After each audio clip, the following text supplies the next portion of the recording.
This is Nagakshmi. So today I am going to take Indian Constitution. Okay. So Indian Constitution.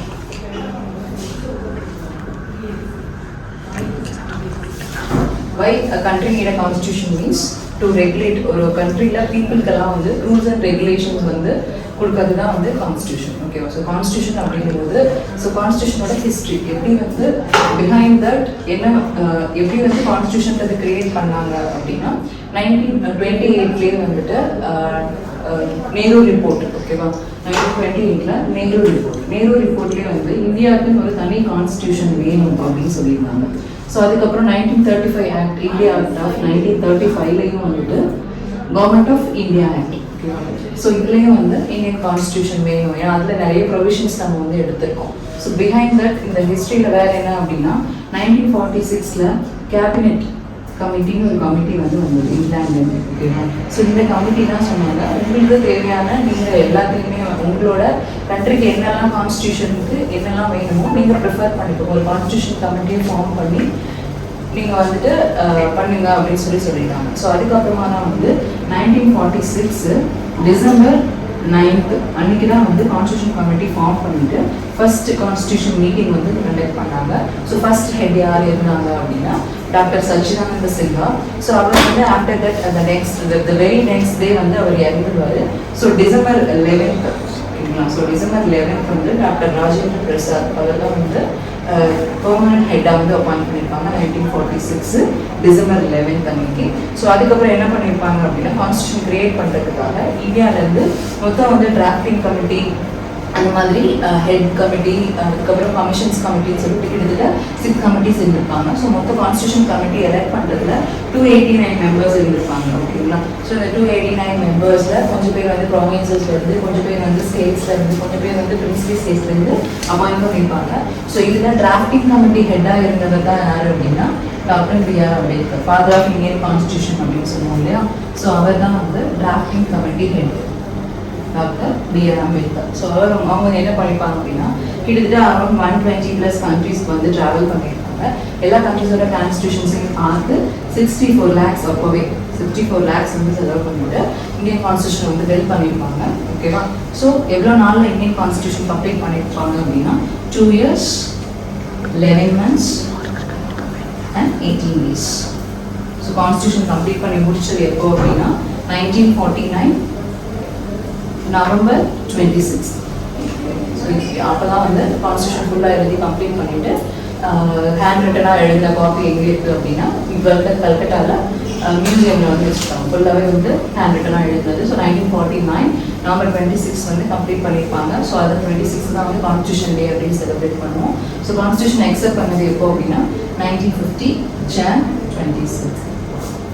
So அன்றைக்கி தான் வந்து நம்ம republic டேயை வந்து celebrate பண்ணுவோம். So கான்ஸ்டியூஷனில் என்னெல்லாம் இருக்குது அப்படின்னா ஸோ ஆரம்பிக்கும் போது வந்து கிட்டத்தட்ட 8 parts இருக்குது, இப்போ 12 இருக்குது.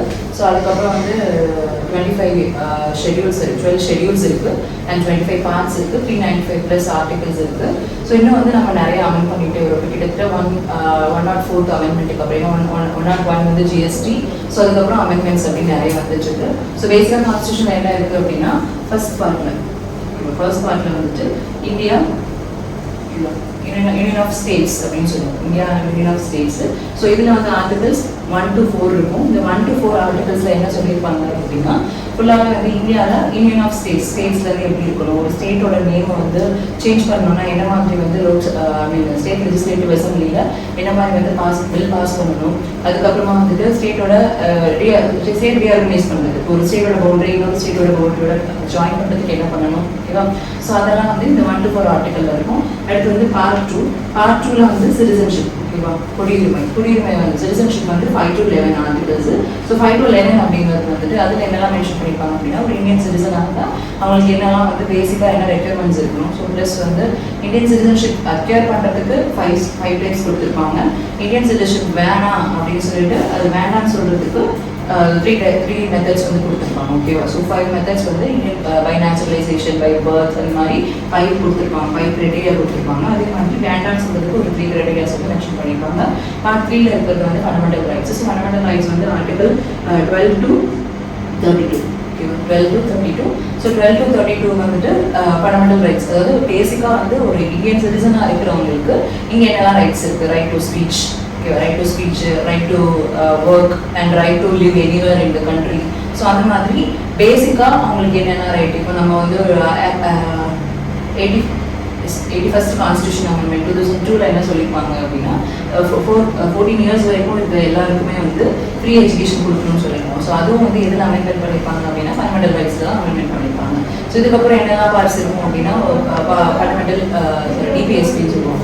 பார்ட் 4ல் வந்து ஃபண்டமெண்டல் டியூட்டிஸ் அப்படிங்கிறது இப்போ கண்ட்ரி வந்து நமக்கு ஏதாவது செய்யுது அப்படின்னா நம்ம வந்து திருப்பி கண்ட்ரிக்கு எதாவது செய்யணும். ஃபார் எக்ஸாம்பிள் இப்போ ஒரு நேஷனல் ஆந்தம் வந்து பாடுறாங்க அப்படின்னா அந்த டைமில் எழுந்து நிற்கிறது, ஃப்ளாக் ஹோஸ்ட் பண்ணும்போது வந்து சல்யூட் பண்ணுறது, இதெல்லாம் வந்து ஃபண்டமெண்டல் டியூட்டிஸில் மென்ஷன் பண்ணியிருப்பாங்க. ஸோ அந்த பார்ட் 4A வந்து DPSP directive principles of state policy அப்படிங்கிறது வந்து இன்க்ளூட் பண்ணியிருப்பாங்க. ஸோ அது அமெண்ட்மெண்ட் மூலமாக 42nd அமெண்ட்மெண்ட் மூலமாக கொண்டு வந்திருக்காங்க. ஸோ அது என்ன அப்படின்னா ஒரு கண்ட்ரி ஒரு சிட்டிசன் ஒரு கண்ட்ரியோட சிட்டிசன் வந்து அந்த கவர்மெண்ட் வந்து என்னெல்லாம் செய்யணும்னு நினைக்குது அப்படின்றத வந்து அதில் சொல்லியிருப்பாங்க. அதெல்லாம் வந்து நெசசரி கிடையாது. ஃபண்டமெண்டல் ரைட்ஸ் கிரியேட் பண்ணால் நம்ம வந்து கேஸ் ஃபைல் பண்ணலாம், ரிட் ஃபைல் பண்ணலாம். பட் வந்து ஃபண்டமெண்டல் டியூட்டிஸோ அரேஞ்ச் வந்து டிபிஎஸ்பியோ வந்து நம்ம கிடைக்கல, எனக்கு இது தரலை அப்படின்னு சொல்லி கேட்க முடியாது. ஓகேவா? ஸோ அதை வந்து நம்ம டிமாண்ட் பண்ண முடியாது.